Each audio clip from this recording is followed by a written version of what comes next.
हे पहा मुलांनो, आपण दररोज चेंज द वॉइस हा टॉपिक ग्रामरचा पाहत आहोत.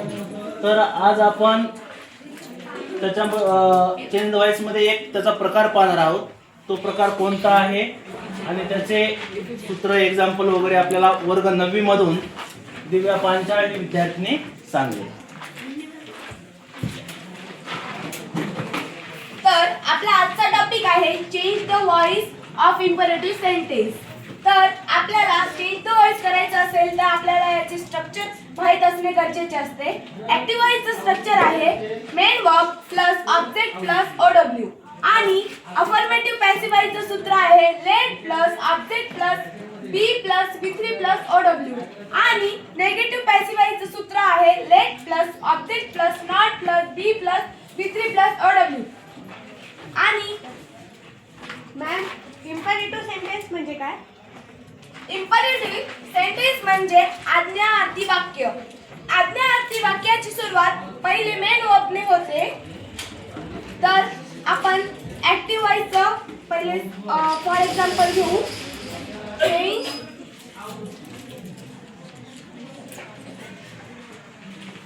The voice. तर आपण अफर्मेटिव्ह पॅसिव्ह वॉइस मध्ये याला कन्वर्ट करू. स्ट्रक्चर प्रमाणे पहिले वाक्याची सुरुवात लेटने होते, तर आपण इथे लेट घेऊ आणि या वाक्यातील ऑब्जेक्ट आहे द व्हॉइस, त्याच्यामुळे स्ट्रक्चर प्रमाणे द व्हॉइस घेऊ.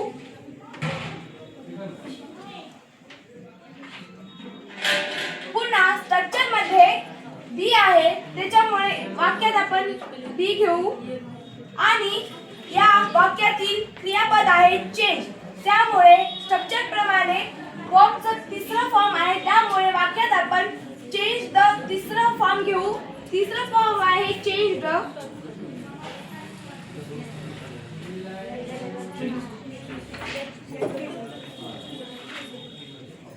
आणि या वाक्यात ओडब्ल्यू नाही म्हणून जशास तसे लिहिले आपण. आता नेगेटिव्ह वाक्य घेऊ, जसं की डोंट टीज हँडिकॅप.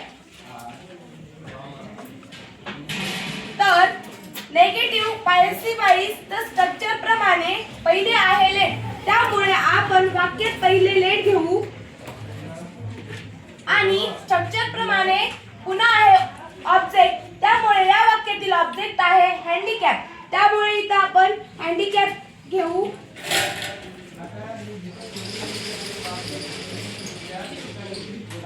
नंतर आहे नॉट, त्यामुळे आपण इथे नॉट घेऊ आणि पुन्हा बी. स्ट्रक्चर प्रमाणे वर्बचा तिसरा फॉर्म आहे आणि या वाक्यात वर्ब आहे टीज, त्यामुळे आपण या वाक्यातील टीज क्रियापदाचे तिसरे रूप घेऊ. टीजचं तिसरे रूप आहे टीज्ड. टीज्ड. आणि या वाक्यात अदर वर्ड नाही म्हणून आपण जशास तसं लिहिलं आहे. तर हे झालं आहे change the voice of imperative sentence. Thank you.